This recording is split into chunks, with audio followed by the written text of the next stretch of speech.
Jioni ya Ijumaa ya tarehe 13 inaweza isifutike katika kumbukumbu za vichwa vya wanasimba Sports. Ni mara baada tu ya Rais wa Jamhuri ya Muungano wa Tanzania Daktari Samia Suluhu Hassan kukutana na viongozi wa vilabu vya Simba Sports pamoja na Young Africans, na mara baada ya hapo bodi ya ligi kutoa tarehe ambayo ilikuwa ni tofauti na ile tarajiwa 15 na sasa ni tarehe 25. Nipo na Mikoi Kisugu. Watu wengi wanajiuliza wana Simba wapo kimya kwenye hili. Baadhi yao ambao wamepata nafasi ya kuzungumza wameweza kutoa kwao ya moyoni. Tujue maoni yake ni yapi katika hili ambalo limejili kwa hivi sasa. Hali yako iko vipi Mikoi Kisugu? Niko salama. Namshukuru Mwenyezi Mungu kabisa. Salama bin salamin. Alhamdulillah rabbil alamin. Hadha wajala Mwenyezi Mungu anaendelea kutenda. Bado na afya njema.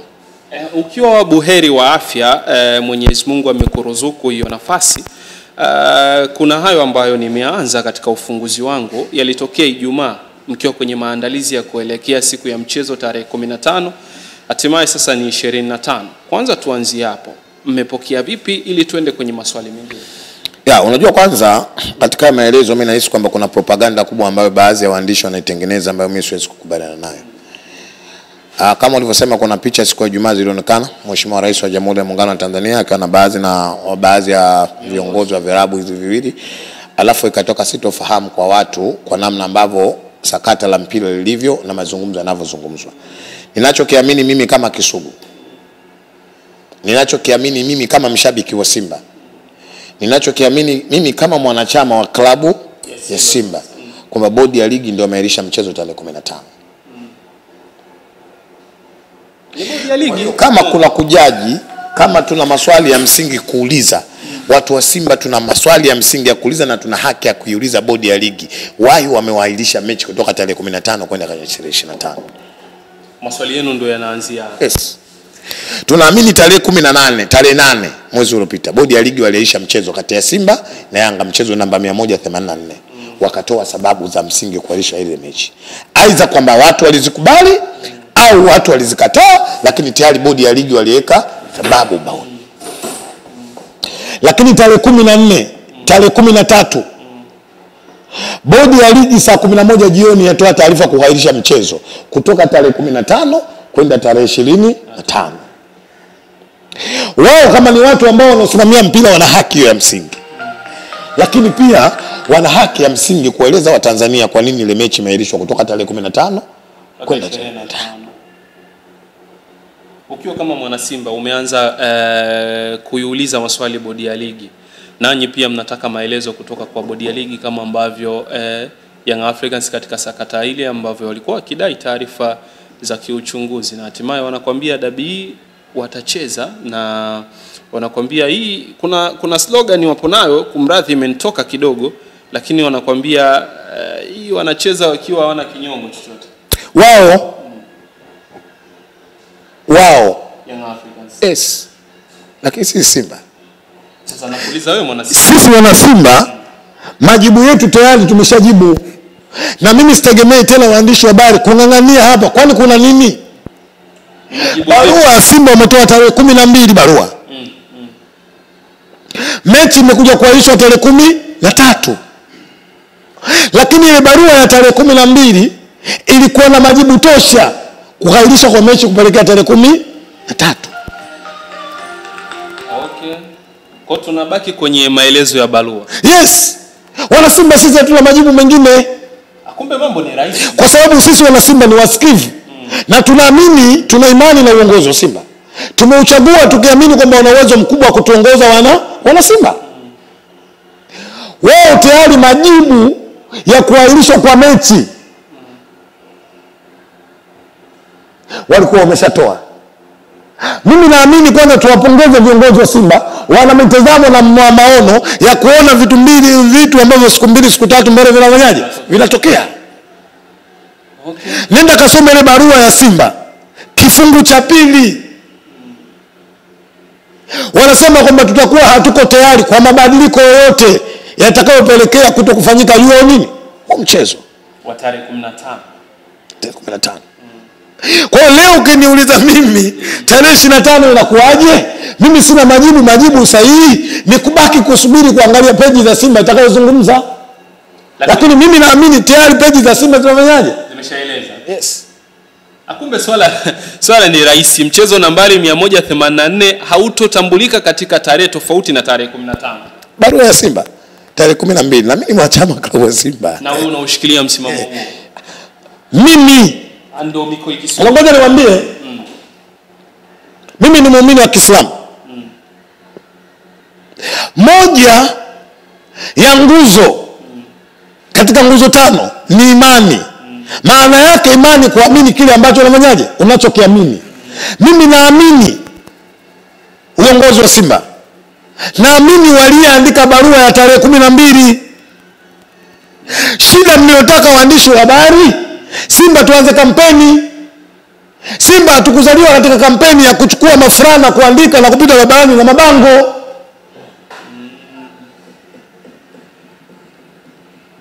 Kumbe jibu lipo wazi wazi.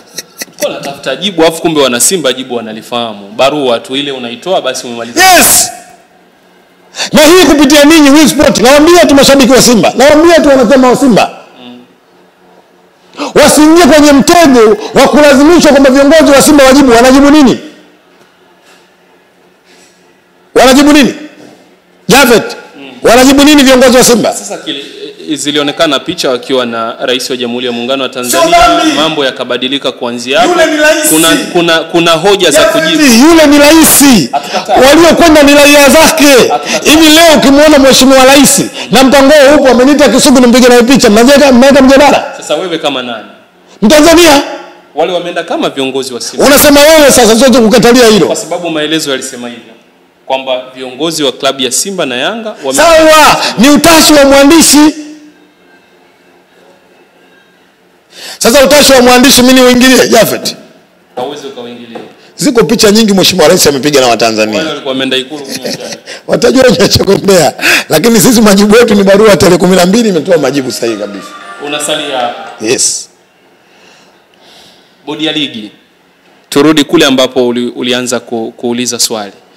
Imekuwa ikiwa na malalamiko makubwa sana na shinikizo kubwa limetoka kwa Young Africans kutokuwa na imani nao mpaka kufikia hatua ya mwenyekiti kuandika barua ya kujiuzulu, lakini CEO bodi ya ligi kusimamishwa. Swali la msingi ni kwamba watakaofuata baada ya hawa wataenenda katika uweledi unaotakiwa au watatenda kazi kwa kuogopa kwamba vilabu vya Simba na Yanga vina uwezo wa kusimamisha kazi ambayo unaitumikia? Jafeti, ni kushukuru sana kwa swali lako zuri sana Jafet. Lakini inahitaji sana busara na hekima kujibu katika hilo. Hakuna Mtanzania aliyekosa kujua hatua football ya Tanzania ilipofikia kwa sasa.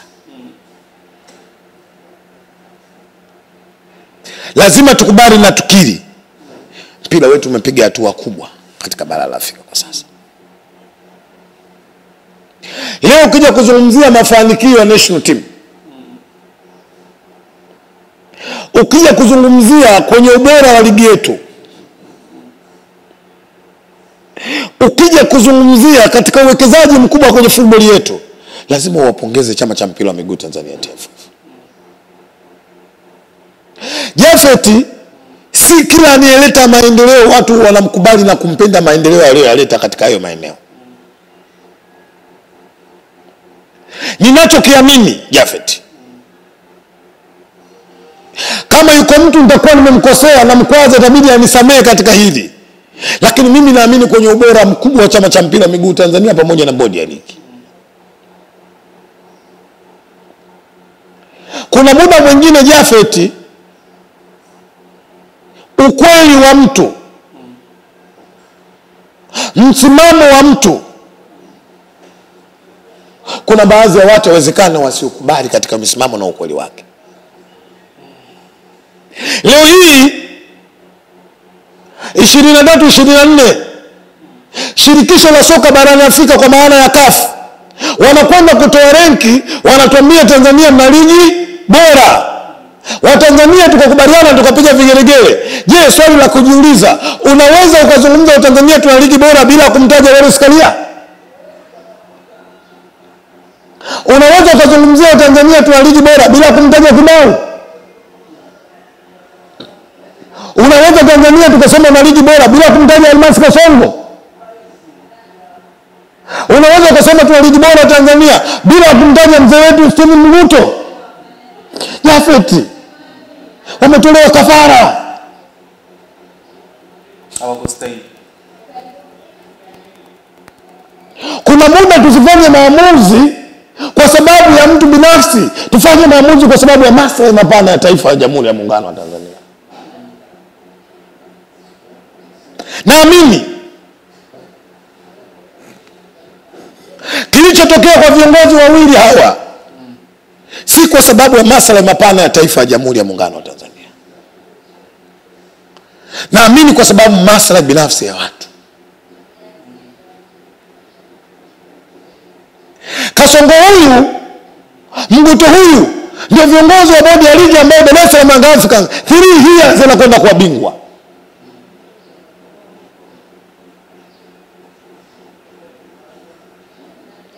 Miaka mitatu Jafet, Dar es Salaam Young Africans anakuwa bingwa. Viongozi kina nani? Bodi ya ligi hao. Leo hii kama tunadiriki inafika mahala Tanzania mtoto mwenye umri wa miaka 25, 26, 27 mpaka 30 anasimama mbele za watu anasema toa huyu, unatoa.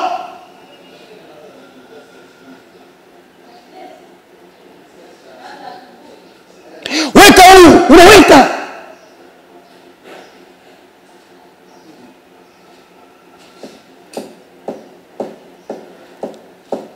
Tunakotoka ni kuzuri, shida tunakokwenda. Kuna changamoto yote?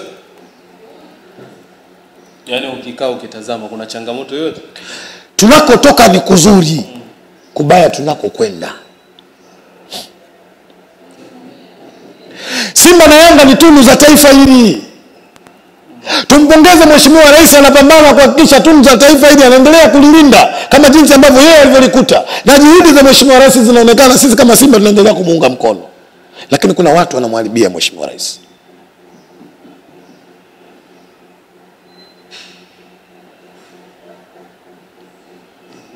Leo hii mtu kama anadiriki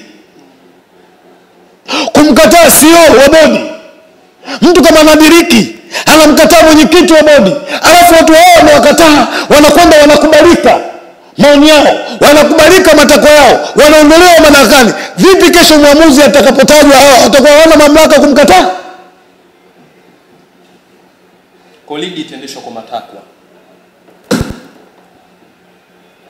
Matakwa ya Simba inakuwa hivyo, si ndivyo?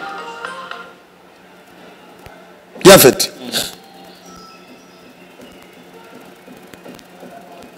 tunahitaji sana dua. Kwenye nini? Ili kuhakikisha kwamba level ya mpira wetu uliofikia na kwenda mbele zaidi. Nimeona comment ya Babla. Leo hii kinachomuondoa Kasongo, kinachomuondoa Mguto, mabadiliko ya kanuni waliotengeneza kuhakikisha mwakani anakuja kujia katika ligi yetu. Ndivyo vilivyoondoa. Kanuni zipi ambazo leo kama tunakwenda kutengeneza kanuni ambazo tunaamini zinakwenda kuongeza ubora kwenye ligi yetu, watu wanakwenda kupambana kukataa hizi kanuni, maana yake tunaondoka kwenye ligi bora, tunarudi tulikotoka. Tusifikirie Simba. Nani anayerudisha? Jafet, tusifikirie Simba. Nani anayerudisha? Jafet, tusifikirie Yanga. Jafet, tusifikirie Majimaji Songea. Jafet, tuwafikirie Azam TV wanavyowekeza mzigo mkubwa kwenye mpira wetu. Kuna watu wanawekeza mpira, fedha zao nyingi kwenye huu mpira. Katika uwekezaji huo wanaofanya Jafet, hawakai kufikiria wao wanachotaka kuona namna ambavyo tunasapoti ili mpira wa Tanzania usogee mbele. Tunahitaji tukilala tukiamka tuwaunge mkono juhudi zao, lakini sisi tukilala tukiamka tunaurudisha nyuma. Leo angalia mazingira ya ligi ya Tanzania Jafet. Watu wamekeza zaidi ya milioni $200. Ni pesa nyingi. Wanahitaji nini hawa? Wanachohitaji kuona mpira wetu unaendelea. wanachofanya kuunga juhudi na Mheshimiwa Rais.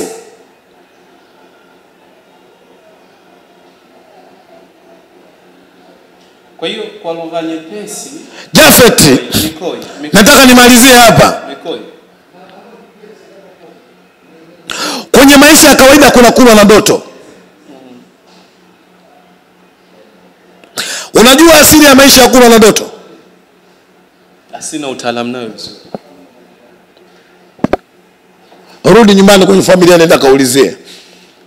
Alafu kesho nitafute, tutakuja kufanya interview nyingine, maisha ya kula na ndoto yakoje huko mtaani. Yaani huo mfano ndo utafsiri yake ni nini? Nimesema tupe tu tafsiri ya mfano. Achana na maana, tupe tafsiri. Nimekuuliza unajua maisha ya kula na ndoto, umesemaje? Sina elimu hiyo. Nimesema rudi mtaani, nenda kauliza, alafu tutakuja kukutana siku nyingine, tutapiga mijadala. Maana nataka maana ya hicho ulicho. Baada ya kwenda huko kuuliza na ukapata tafsiri sahihi, ndio utajua maana. Yaani lilotoka kwa Young Africans ni 100 kwa Simba. Nimesema hivi, nenda kaulize asili ya maisha ya kula na ndoto ni nini kwenye maisha yao juu ya wazazi wao. Kwa maelezo yako uliosema tarehe 15 ndo tarehe pekee iliyokuwa inatambulika rahisi na haraka ni kwamba dabi haitochezwa. Sijasema hivyo, nimesema rejea kwenye barua ya Simba tarehe 12. Haitotambua tarehe nyingine tofauti na tarehe 15. Sasa hayo majibu mengine Simba anaweza kuyatoa, lakini mimi na stick hapo. Barua yao tarehe 12, mimi kama mwanachama napita mule mule. Tarehe 25 mpaka sasa hivi hujaitambua. Jafet, barua tarehe 12 ya Simba inatoa njia za kupita wanachama na mashabiki wa Simba. Nachotaka tu ni jibu lako tarehe 25 bado je. Barua ya Simba. Mimi ni mwanachama wa klabu ya Simba unajua. Naelewa. Hivi unaamini ziko kanuni na haki za mwanachama? Unaamini kwamba mwanachama akenda tofauti na msimamo wa klabu kinachotokea ni nini? Anaweza akafungiwa. Nasimama mule ambao Simba alikopita, rejea kwenye barua yao tarehe 12. Kwa sababu hakuna kauli nyingine ambayo klabu imetoa tofauti. Wewe Jafet unataka? Mangungu aliojiwa na moja kati ya chombo cha habari akasema inayopanga ratiba ni mamlaka na iliyopangua ni mamlaka. Kwa hiyo wapo kufuatisha mamlaka. Hivyo kwa kauli ya mwenyekiti imeonyesha dalili zote za kwamba tarehe 25 inatambulika kwako. Bado upo katika msimamo ule au upo katika msimamo huu? Kilichopo sasa hivi mbele yangu mimi ni barua. Kama kuna mabadiliko mengine watakuja kunieleza kwa barua kama walivyonieleza mwanzo. Maandishi. Yes. Ila kwa kinywa kauli ya kiongozi wao. Nasema hivi, Jafet, maana ya kuwepo vyombo vya habari vya Simba ni nini? Maana yake wana Simba wapate taarifa kutoka kwenye vyombo vyao. Taarifa iliyopo ya tarehe 12 ni barua. Taarifa iliyopo baada ya barua, Simba tuna mchezo dhidi ya Kingoni tarehe 18. Kama kuna taarifa nyingine itatoka au imetoka, hiyo mimi wala sijui. Mimi naishi kwenye taarifa ya tarehe 12. Mikoi Kisugu. Yes. Kabisa. Kwa kichwa cha habari tunakiandika Kisugu haitambui tarehe 25. Sasa kama umeamua kuandika nenda kaandike. Wewe kama ukiamua kuandika nenda kaandike. Kisugu usipepese macho kwa namna jinsi jambo unalipeleka. Hemu weka nyeupe iwe nyeupe, nyeusi iwe nyeupe. Iwe nyeusi kumradhi. Barua imetoka, bado ipo hiyo barua, mnatembea na hiyo barua. Lugha nyepesi, tarehe 25 kwa wana Simba haijatambulika mpaka maelezo mengine atakapotolewa na klabu. Taurati, Injili, Zaburi, Qur'ani imesema watiini na kuheshimu viongozi waliokuwa wenye mamlaka, waliokuwa wapi? Madarakani. Uongozi wa Simba upo madarakani au upo? Upo mwenyekiti. Umesemaje? Unaitambua tarehe 25. Kama unautambua umesema hivyo sawa. Kwa sababu umesema maandishi. Nimesema hivi, kama kweli uongozi wa Simba, kama kweli uongozi wa Simba umesema hivi, ni sawa. Lakini mimi nawatii viongozi wa Simba waliokuwa madarakani. Mpaka sasa hivi taarifa waliotupa sisi ni tarehe 12 iko taarifa ya Simba. Kwa hiyo nenda kaisome inasemaje, utajua wewe mwenyewe. Sema nimesikia leo umewahi sana kuingia ofisini, hujataka kabisa kupita kwenye maeneo yako ya kujidai ambayo uanzia kwenye kahawa. Siku hazifanani shekhi. Pole kaka. Asante. Nishukuru sana. Maana naisikia kauli ya mpira umeshinda. Ni kweli mpira umeshinda? Nimepokea. Kuna mpira kushinda na kuna muda mwingine pia kuna dhuluma kushinda vile vile. Kwa kuhesabu mpira umeshinda. Battery imeshinda. Kwenye hili. Yes, battery imeshinda. Simba ni yatima. Battery imeshinda. Wasiwasi umeongezeka, tulikuwa naelekea ukingoni. Kwa wana Simba, kama hili limetokea, hata hiyo tarehe 25 dabi yenyewe itakapochezwa. Mimi nafikiri unawasemea. Wana Simba hii leo tunaendelea kujipanga kuelekea zetu. Nataka nijue wewe ni leo wana Simba tunajipanga kuelekea zetu Tabora kwenda kuisupport timu yetu. Lakini mwambie Charles Mbedo kwamba watu wanataka kwenda Tabora, hususan Mikoa Kisugu, kwenda kuisupport timu katika mchezo wetu dhidi ya Kongold. Itakuwa mchezo mgumu, lakini inshallah Mungu akimpendeza kwa namna ambavyo maandalizi yafanya tutakwenda kuchukua point 3. Ukiwa unajiandaa kwenda Al Hassani Mwinyi pale Tabora, Mikoa Kisugu, huko Dar es Salaam wewe unapaachaje? Mimi nataka tu kauli yako moja tu katika kelele zote ambazo zilianza toka jioni ya tarehe 7 mpaka kufikia tarehe 13 ambapo ukurasa rasmi ulifungwa. Neno lako moja na lina swali ndani yake. Uongozi uliojiengua wa bodi ya ligi na uliobaki kwa upande wa TFF, unadhani watatosha kusawazisha ama kwenda kutafsiri sheria na kanuni vile inavyotakiwa kuhakikisha ligi inaendelea kupaa zaidi katika ubora? Kwanza Jafet niseme hakuna mwana Simba aliyewahi kutoka uwanjani hadharani kusema hana imani na uongozi wa chama cha mpira wa miguu Tanzania TFF. Wala hakuna mwana Simba aliyewahi kutoka hadharani kusema hana imani na bodi ya ligi. Sisi tunaamini ni viongozi bora, ni viongozi ambao wanapambania mpira wetu na mabadiliko makubwa kwenye mpira wetu yanaonekana, lakini kilichotokea tayari kimeshatokea. Kimsingi sisi kama Simba tuna imani na kila mmoja, tuendelea kujipanga na mambo mengine ya baadaye. Neno lako kwa Watanzania ambao wanakutazama kwa hivi sasa, licha kwamba umezungumza na wadau, safari sasa hivi ni Tabora, na kwa namna watakavyoweza kukugusa, basi mawasiliano yako hapo chini na kuwa ni rahisi zaidi kumfikia Mikoa Kisugu, unalipi la kwenda? Nimwambie tu ndugu yangu Charles Mbedo, nimwambie tu dadangu Ademwai Mama Doris, lakini pia nimwambie tu dada yangu Harima kutoka kule Melelani. Niwache na kibao. Wanangu wote njooni, moja hapa niwaambie, maisha ya sasa ni magumu, tofauti na ya zamani, wakati wa ujana wangu mimi baba yenu. Asante sana, washukuru sana. Nikajua utapiga ile wanaume mmeumbwa mateso. Wewe umenipa nafasi mimi nimalize. Mimi nimepiga kibao wanangu wote njooni, moja hapa niwaambie, maisha ya sasa ni magumu, tofauti na ya zamani, wakati wa ujana wangu mimi baba yenu. Asante sana, niwashukuru sana. Pole. Asante sana. Pole sana.